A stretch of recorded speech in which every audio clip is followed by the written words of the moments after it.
Streaming from Oklahoma's own digital studio, this is OU Football Update, brought to you by Brahms. All right, hi, everybody. Welcome back to another OU Football Recap Pod. Chris Williams, Toby Rowland with you. Oklahoma, in a humdinger of a football game, wins their SEC opener over the Auburn Tigers, 24-17. That's a pretty traditional football score. They got to that number in anything but a traditional way as the game closes out with a safety. Chris, Sooners are 1-0, but there is no way we can recap everything that happened in this football game in 15 minutes. Wow. Yeah, and just so many bizarre and ridiculous things. By the way, I just want to get out of the way. Sorry if this is new background is too distracting. I might as well have good-looking poster. Yeah, I might as well have Playgirl magazine behind me with those two guys. So hopefully, Kids are watching that out. Hey, what a game! I mean, the defense unbelievable with the sacks. The Sategna touchdown was bizarre. The scoop and score for Auburn called back. The catch down the stretch, Toby. It was just like everything that happened was mayhem. Controversy. We had 22 penalties. Auburn fans are all kinds of mad about how this thing played out. Let's start though with the defense.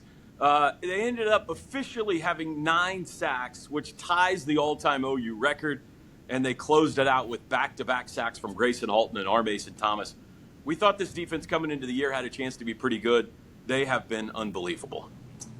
Yeah, and R. Mason doesn't even play the first half, still finishes the game with 2 sacks, and not just 2 sacks, but really leaving his imprint on the game. And Toby, our Haley McCormick, was right there for the safety, and I love the way she shot it. I'm going to try to figure this out on the software, but I think I can play her clip for them to see. I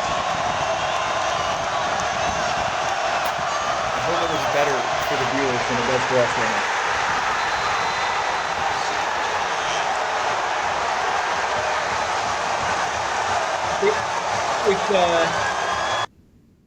If that doesn't look better for the viewers, then I'm just going to go ahead and apologize right now, Toby, because that looked terrible for us. But he's the closer because he finishes games like that, like getting a safety on the final drive to really seal it for OU. And you pegged him as the closer, and they asked him after the game about being nicknamed the closer, and hopefully this one will actually play for us. Nickname you the closer. Yeah. What do you think of that nickname? I don't know if we've ever asked you about They it. nicknamed me that? Yeah, I didn't even know. I think they started last year, like with the Tulane game and the Auburn game. That's a pretty cool nickname, man. That's a pretty cool nickname, then I guess. Whoever made that nickname is a good nicknamer. He thinks you're a good nicknamer, Toby? We'll take it. No, I mean, what a player, right?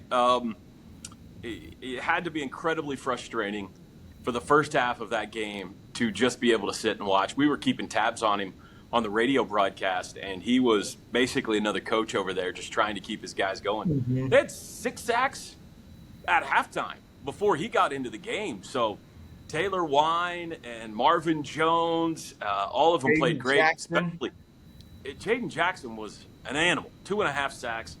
So, but R. Mason Thomas is the leader of that defensive line. He's going to be a really good pro next year, and he's the closer for a reason. You think back to the Auburn game last year, he closed it out with back-to-back sacks. Mm-hmm. There was another game last year in Norman, a non-conference game that I think he finished off with. Yeah, that's right, back-to-back sacks late. That was a close football game. And then he did it again, obviously, against Auburn this week. And here's the thing with R. Mason, Toby. I know that he really wants the OU sack record, and you never know if he can get up to 14. A statistically slow start for him in that category to the season through 4 games. But if you're an NFL scout, that's what you're looking at. You're not looking at a stat sheet at the end of the year. You're looking at those big, impactful moments where he's unblockable. The running back comes to help. They don't even bring a 4-man rush where the other 3 didn't really even come. And he runs through the tackle, runs through the help, and gets the safety. R. Mason Thomas, I mean, he is playing his way further and further up the draft board with games like that. That play was one of the 3 sacks we broke down with Brent Venables on his coach's show on Sunday. By the way, it's fascinating to watch him break down plays, especially defensive plays. But you're right, that wasn't that complicated. They actually, as you mentioned, they had the tackle on him and they chipped him with a back. And it was a speed rush, and then he just put his forearm right into the chest of the tackle and knocked this 330-pound guy backwards into Jackson Arnold, basically, and ended up basically landing in Arnold's lap for the game-winning sack. But a tremendous play. You know, the offense, let's talk about them a little bit. Not the best day that they've ever had, certainly not running the football. I thought John Mateer in the first half looked maybe the most antsy, or at least out of rhythm that we've seen so far from him. But he figured something out at halftime, and maybe it's Ben Arbuckle that deserves credit. I don't know. He completes 15 of his final 16 passes. He completes his final 11 passes in a row, including that game-winning drive. They hadn't had much cooking on offense at all for a long time. Fall behind for the first time all season in the fourth quarter, and proceed to get the ball and go on a 6-play, 75-yard drive. That was as good of execution as they've had all season long. Yeah, I think it's a good reminder that this isn't going to be the best defense in the nation paired with the best offense in the nation. You know, there was hope for that, and I think it's going to be a great offense, continue to get better. But it was a good reminder of, like, okay, this defense is still going to lead the way for the team. Flow and rhythm, those are the two things that come to mind. The offense was out of rhythm, and just once it found its flow, then it was able to go. And it's funny because Mateer and some of these guys around him, Isaiah Sategna, I think Deion Burks is this way, they play better in the bigger moments. So down the stretch when it's like, no more excuses, well, Mateer loves taking chances and throwing it deep down the sideline. Isaiah Sategna loves a contested catch, trying to get his feet in and control the ball. And so it's just, okay, and you may have noticed, I'm sure you've noticed, they play their best right before the end of the half they have so far this season. And in that situation, it's almost like the less thinking they're doing and the more just playing and getting into things, the better they are. So how can they, in times when the rhythm is down, get into that flow? And maybe it is just increase the tempo whenever they're not going, or just finding ways. But Toby, it is still concerning. Under 30 rush yards is concerning. They got to get that going. They got to get the run game going. They were playing with an offensive line that wasn't completely healthy. There were a bunch of bad ankles out there. So I'm sure that didn't help the effort. And let's give credit to Auburn's defensive front. They're good. They're tough for anybody to run on so far this year. But still, they're going to have to be a little more balanced. Both teams gave up on the run game in this one. They ended up just, depending on the arms of Mateer and Arnold. Finally, the crossing pattern started to hit for OU in the second half. They found the underbelly of that Auburn secondary and were able to carve them up that way. This was a really good sign, though, because in the SEC, maybe not all 8 games, but more than 50% of them are going to be one-possession games in the fourth quarter. And you're going to either have to put together a drive or stop a drive to win a game. It's going to be a one-score game, and you either got to get the big stop or the big score. And they did it. There was a lot not to like, but they got the big drive and the big stop that they had to have to win this game. So just 7 more of these things in the regular season. Anyway, I do want to ask you about the controversy. You played football. You were a defensive back. What are your thoughts on the trick play or whatever it was that Oklahoma ran to get their first touchdown? Satisfy your sweet tooth with a Brahms old-fashioned banana split. Crafted with a delicious banana, split down the middle and filled with not 1, but 3 scoops of Brahms premium ice cream flavors. To complete this masterpiece, all your favorite toppings are poured on each scoop to bring it all together in a perfect harmony of flavor. Treat yourself to an old-fashioned banana split at Brahms, where every spoonful leaves you wanting more. Okay, well, first of all, it isn't like it was a trick play where Isaiah was lined up looking at the sideline acting like he was talking. He fully turned and got in a receiver position. He was more than a yard off of the sideline. You can see, in the wide back view, you can see where he's standing. And the refs didn't signal for a sub. In today's game of college football, when there's a substitution, the refs put their hands out, defense has a chance to match. If they don't do that, then you have to take stock. And you look at it, and Deion Burks admitted after the game, it was funny. He goes, I knew I had to distract the corner, and so I was talking trash to him. And when you watch the replay, the play before it ends, and as Burks is going back to the line, he's backpedaling, talking, and the corner is, yapping back to him and doesn't notice Sategna go out wide. So, if you're a coach, you're pointing at the film going, hey, if you weren't talking to Deion Burks. If you were paying attention, you would have seen him out there. He set up. They didn't rush it. And even after the game, I mean, I know Hugh Freeze didn't like it, but his biggest complaint with that play, Auburn's head coach Hugh Freeze, was that they tried to call timeout. Yeah. He didn't do a whole big, they pretended to, he didn't get into that as much as he said, we tried to call timeout and they claimed they didn't hear us. We should have called timeout. If that was the case, I could see why they're upset. And clearly that means they were able to see Sategna was on the field unguarded. I wouldn't have a problem with it either way, Toby. It's part of the game. And, it's like I was watching the Bears ran a flea flicker on the Cowboys today for a touchdown. And I was sitting there going, that's not fair. They made it look like run, and then they threw the ball. Deception. It's a trick play. That's part of the game. My exact thought, every single thing that an offense does and a defense does is an effort to deceive the other, right? Mm-hmm. We can go to the extreme, but every fake field goal, every fake punt, every play action pass is deceptive. Yeah. You act like you're handing off the football, and then you don't. Every time you show blitz and then drop back into coverage, you're trying to fool the opponent. Auburn ran a double pass in this game, Toby, where they turn and throw the ball sideways. Here's what, I have no problem with a lot of this, but fans are going to complain. That's fine. Mm.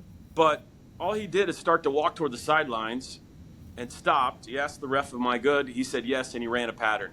I think the deception in this play was that Deion Burks had been on the outside, and now he's gone into the slot for this play, and the defense didn't adjust. They didn't realize, he's not the outside receiver anymore. There's another guy out there.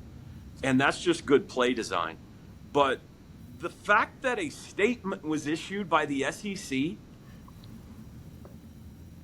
condemning this play basically is crazy. Yeah. Because as far as I can tell, he walked toward the sidelines, stopped, lined up, asked the ref, am I good? He said yes, and ran a pattern. It is not on Isaiah Sategna to wave his arms and say, hey, I'm over here. Come guard me. So that's on Auburn. Now, I get it. If he started to run off the field, like you said, turned his back to the defense, or he was 10 yards in the in the backfield or whatever. Mm-hmm. But he didn't do any of that stuff.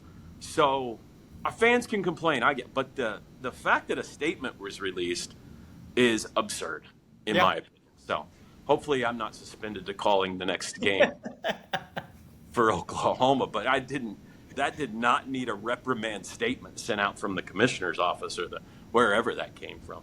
Big win, though, for Oklahoma, right? Yeah. I mean, it's not like it gets easier after that. You don't look at it and go, oh, cool, the schedule is easier from here. But the confidence, you can't help but look at it and say, hey, you run situational stuff in practice all the time, and Brent Venables always talks about how we run it as if it's a game. We always treat it like it. You don't know until you're out there.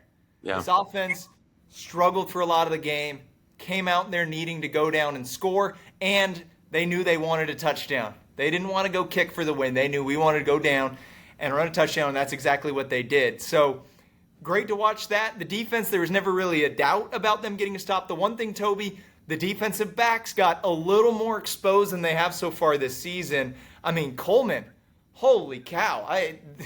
Great player. Yeah. They tried to pick on Cortland Guillory. They picked on Cortland Guillory, the freshman, all night long, and he gave up a few plays. And once again, Brent has been talking about Guillory not just being a great player, but also the way he responds. Well, as a cornerback, you're going to get beat. That's part of the game. You're going to play elite receivers. How is he going to respond to it? It sounds like pretty well. It sounds like he's able to put it behind him. But it was good for that defensive backcourt to be tested like that. Yeah. To have some failure here and there, and just to be able to pick it up and learn from it. They're only going to get better from that. Got to run the ball better. Got to watch out for the things that you just said. This is not a perfect football team, but I do think they're one of the top 10 teams in the country. The latest AP poll has them at 7. I think that's about right. I think this is a team that looks like through the first 33.3% of the season that they're a playoff team. Now, They got to keep playing that way. Two things that'll be interesting. One, over the next couple of weeks, in the bye week and the Kent State week before Texas, I think that offensive line is going to have a chance to heal up, and I think they're getting Giovanni Gibson back. Probably Eli Bowen as well, but this is more, we'll see. I don't know that you could throw a corner in right away and he's got all the instincts and all that kind of thing. He might take a while. But a wide receiver you can throw out there as long as he's healthy and help you make plays. If Giovanni Gibson is close to what he was in the spring, as far as athletically and trusts his leg and everything, that is an entire new dimension to this offense. This is a big receiver. They don't have one of those right now. Mm-hmm. So I'm very excited to see if before OU Texas, before Red River, Giovanni Gibson can work back in and become a threat. I think he's probably going to play against Kent State. That's good. And then get a little bit of run, break a sweat, and be all ready to go and be a full weapon for the Texas game. And glass half full for Gibson as you look at it and say, hey, Isaiah Sategna, Keontez Lewis, Deion Burks have proven to defenses that you have to defend them.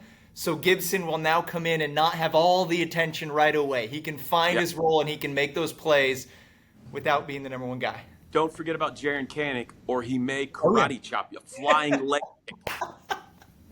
All right, are we done? I think so. I think big win, bye week. Get on ice, Toby. Heal up. Get that throat healed up. The offensive line can heal up. This is a big bye week. It is a bye week for the football team, but we got pods for you all week long. So we'll be back in the midweek to talk a little more OU football. We'll see you then. Thank you for watching this Oklahoma's Own digital studio stream. Stay with News 9, online and on television anytime for the latest news, weather, and sports.